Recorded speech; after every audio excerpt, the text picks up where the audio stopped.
Hey everyone, so I had a question about a stand walk around. I'll show you the trick that I use to teach a stand walk around. It's really straightforward. This is a fairly quick video.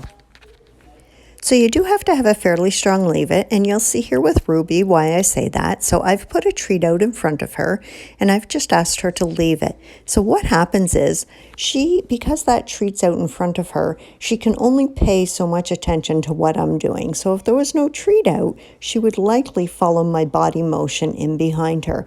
But because that treat's there, she needs to actually kind of keep an eye on the treat while I'm actually moving around her. Because all dogs are going to have a different level of confidence with this behavior and with their leave-it in general, you're going to have to decide how small of criteria you need to break this down and how often you need to reward. So some dogs, you may need to basically have a treat right on their nose almost the whole time you're going around them. Whereas Ruby, she was quite confident with this, so I was able to get quite a bit of movement without a ton of reinforcement. Ruby has a little bit of paw movement at points throughout this, but this was the very first time she had ever done this. And she also doesn't know a stand on cue. That's not a behavior she knows.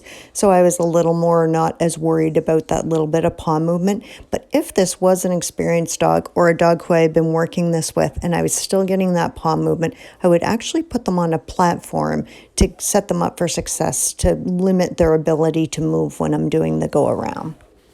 Another thing that can help limit paw movement is reward placement. I came in at a couple funny angles there that probably created a bit of that paw movement. So just try to be sure that when you are reaching into reward that you're actually putting the reward in a place where they do not need to move to get to it. Thanks again, Ruby.